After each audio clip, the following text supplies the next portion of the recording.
The official history of the naval service was planned to consist of 3 volumes, of which the first was to cover the period up to 1939. The remaining 2 volumes were to focus on the Canadian naval effort during the Second World War.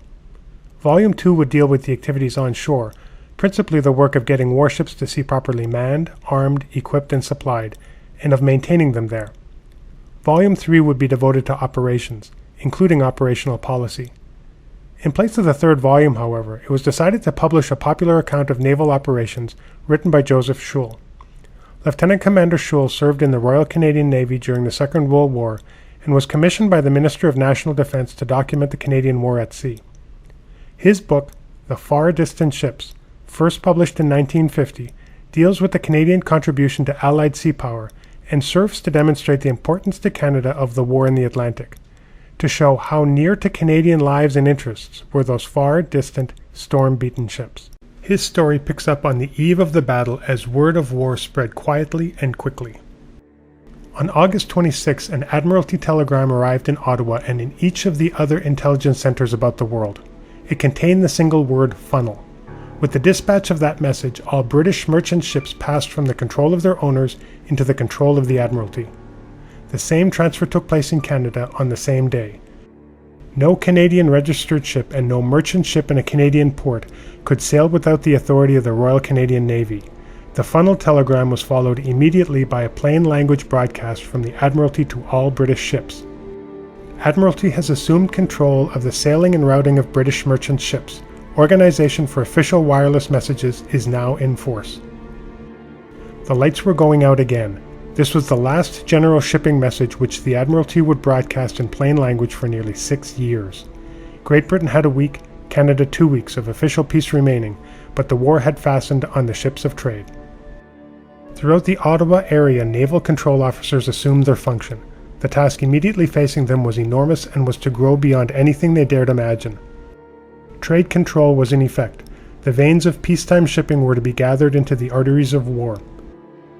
Every British merchant vessel passing through North American waters, ships from Australia, the Far East, and the West Indies, ships from South America, above all the ships from North American ports, would have to be gathered in from the wide face of the sea, assembled into selected groups, bunkered, stored, provided with codes and orders. Vessels of every speed and type and cargo capacity would have to be formed into orderly fleets, sailed at precise times and by dictated routes with the precision of a crack railway. Each movement through North American waters would have to be linked with every other movement in those waters and around the world, for the stream of trade was a continuous, interdependent thing. The absolute necessity for secrecy would be a harrowing complication, and the whole would have to conform to the iron-bound schedules of naval operations. The wheels began to turn, stiffly at first but effectually, emitting everywhere the high staccato whine of wireless signals. Ships preparing to sail were stopped in harbor. Vessels at sea received peremptory diversion orders, sending them to unintended ports by unaccustomed routes. Halifax stirred once again with the grim vitality of a key port in a warring world. Ships put in, their schedules interrupted, their masters angry and anxious, demanding explanations which were not forthcoming. Irritable confusion, inexplicable bustle, and uncongenial secrecy were the order of the day. Trade was mobilizing. The merchant ships were gathering. The next essential of the convoy system remained to be provided. Early on the afternoon of August 31, the destroyers Fraser and Saint Laurent, participating in a civic celebration at Vancouver, called a sudden halt to proceedings. Their guests were ushered ashore with peremptory naval courtesy, gangplanks were hauled in, and within 2 hours the ships were steaming at 25 knots for the Panama Canal. Beneath the festive decks of early afternoon, fuel tanks and storerooms had been well supplied. The destroyers' orders were now to ship warheads and be in all respects ready for action. They were steaming southward from San Pedro as Neville Chamberlain informed the House of Commons that the last of many notes had gone unanswered, and George Lansbury, the lover of peace, rose to declare that the cause that I and a handful of friends represent is apparently going down in ruin. Their logs for September 10, the day which marked the Dominion's entry into war, bear the notation, course and speeds as required for transit of the canal, and 5 days later they arrived in Halifax. Of the Halifax-based destroyers, Saguenay had already a week of anti-submarine patrols behind her, and Skeena was off on a dash to Bermuda carrying the Commander-in-Chief America and West Indies Station with his staff. The new arrivals found the port thronged with a motley collection of shipping, herd masters and owners bewailing costly diversions and loss to cargoes. Ships' painting parties were busy defiling white sides with the dun gray of war. Merchant officers gloomed profanely over pamphlets of convoy instructions and signal publications more terrible to them than U-boats. Ancient guns from scanty stores were being mounted on afterdecks stiffened for the unaccustomed weight. A few machine guns and submachine guns were being issued.